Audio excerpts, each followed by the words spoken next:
72 wins with 70 knockout, walang talo. Ang napakalakas, ang kaisa-isang Pinoy na nagpaiyak kay Floyd Mayweather Jr. Mayroong paboritong alaga si Floyd Mayweather Jr. sa middleweight division. Ang napakalakas, future superstar sana ng boxing, si Bernard Joseph, na ang karera ay sobrang promising.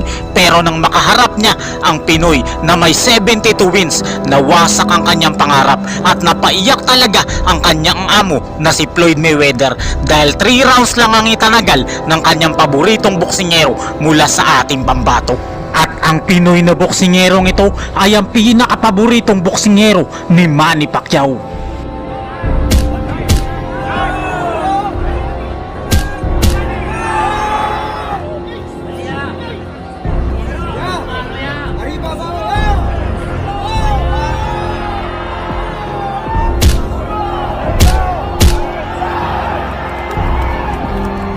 Bukod kay Weljan Mindoro at Manny Pacquiao ay meron pang isang Pinoy na boksingero sa mataas na dibisyon, super middleweight division. Ang napakatindi ng kartada, undefeated, hindi pa natatalo at winasak din lahat ng nakalaban. At ito yung Pinoy na boksingero na nagtuturo kay Weljan Mindoro.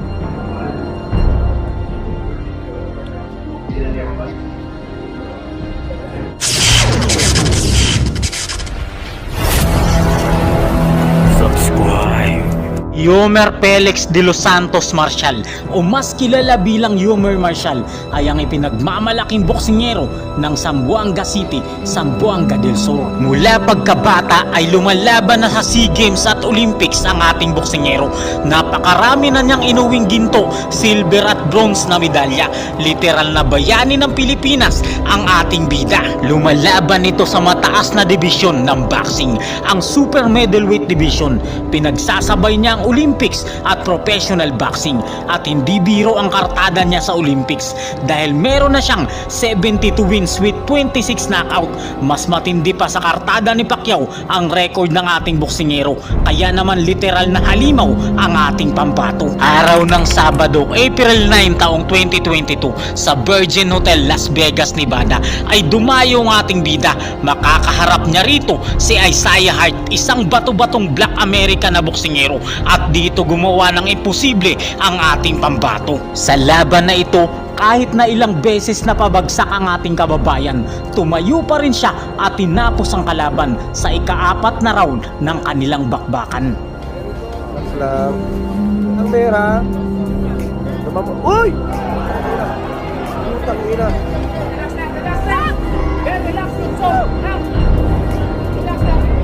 Berti Pesa! Hey!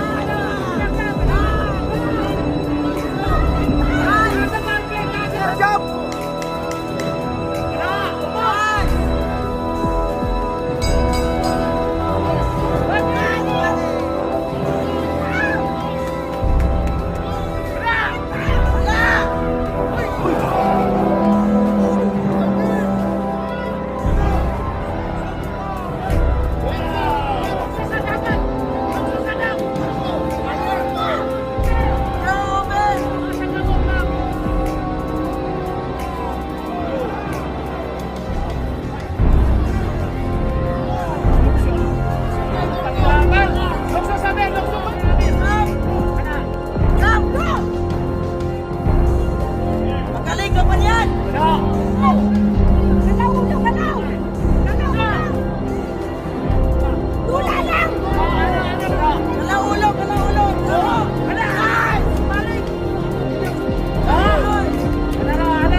Dahil sa matagumpay na panalong ito ay nagimbal ang buong bansang Amerika at matagumpay na nagpakilala ang ating bida. Araw uli ng Sabado, February 11 taong 2023 sa Alamo Dome, San Antonio, Texas ay muling dumayo ang ating boksingero.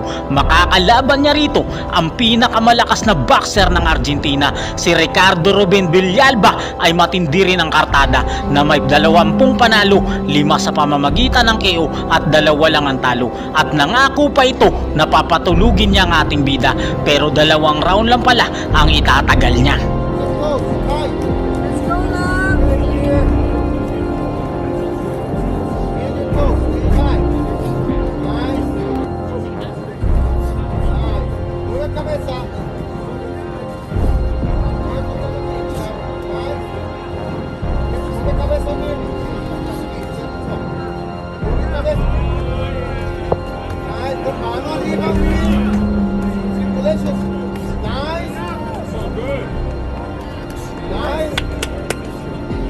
Nice, hands up!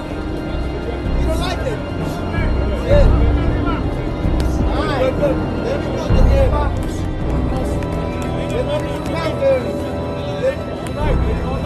Good job. Nice.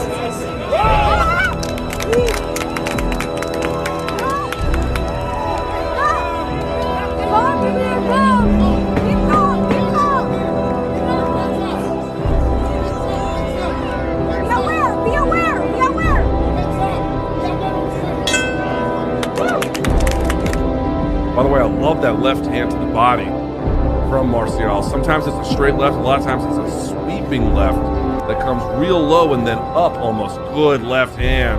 Hurts the Argentine. Folks, I don't know. And then that right hand drops him. Villalba is down for the second time in as many rounds in this middleweight contest, and the referee has seen enough. Dahil sa mga sunod-sunod na mga panalo na palaban na sa Pilipinas ang ating boksingero, araw ng Sabado, March 23 taong 2024 sa Ninoy Aquino Stadium, Malati, Manila, nakaharap ng ating boksingero ang pinakakinatatakutang boksingero ng Thailand na si Todjak Sinam. May record na 22 wins with 19 KO, samantalang wala pa sa kalahati ang record ng ating pambato, 4 na panalo at 2 sa pamamagitan ng KO, kaya heavy underdog ang ating boksingero. Pero sa labanang ito, 4 na round lang ang itinagal ng Thai na boksingero.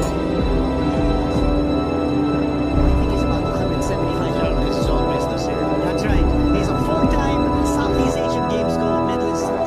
He's a southpaw, Yumin Rashad, now fighting in his 5th professional fight, the first professional fight in the Philippines. Kanya po, ang tawag natin dito, the homecoming. Okay. Yumin Rashad ang kanyang kalaban. And again, he goes downstairs. That's the 10-second warning. There's an inside the right. That shot to the side of the body. That's a gonna big shot with the colorful trunks up against the beach wave. That's right. We've got a good sized crowd. So, you don't know. It depends on what condition he'll be in after this fight. He might just go straight to maybe a hospital, depending on how much punishment he takes. For you to be able to keep that power, maybe you might compromise your speed. Kasi yung mga malalaman yung malalaking kinig. Yung mga East Europeans, di ba? Ito pinapaspasan na ni Yumin Marshall. And look at this, the guy drops right in front of us and he's still shaking. He doesn't know where he is. Just one uppercut. One It's uppercut. done!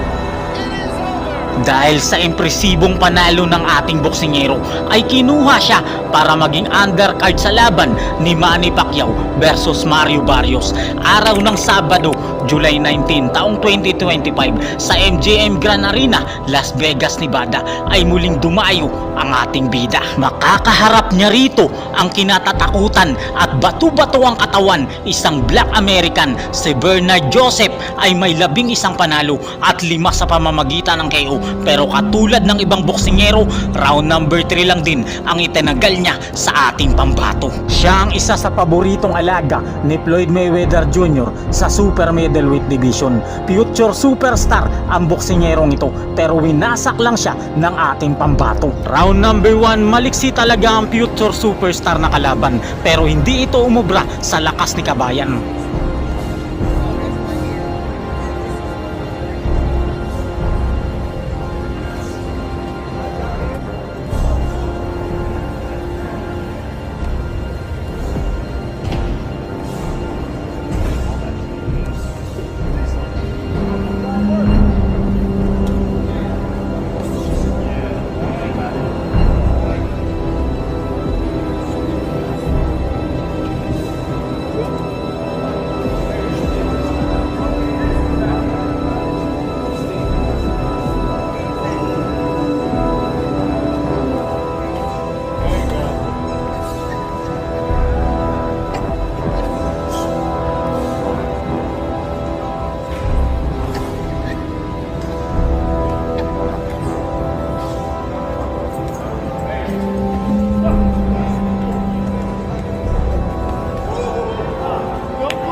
Olympic breed.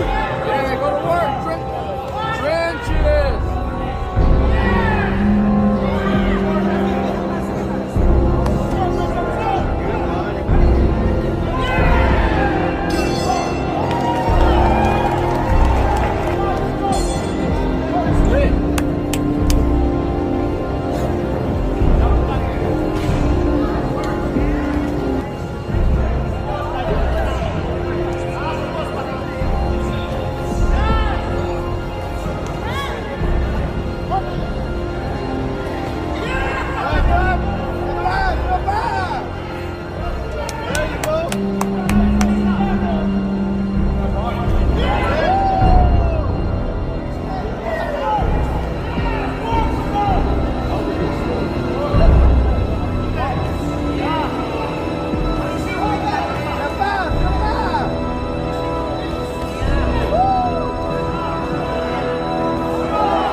Dahil sa husay at galing ng ating kababayan ay hinangaan talaga siya ng mga Amerikana at Amerikano sa Amerika.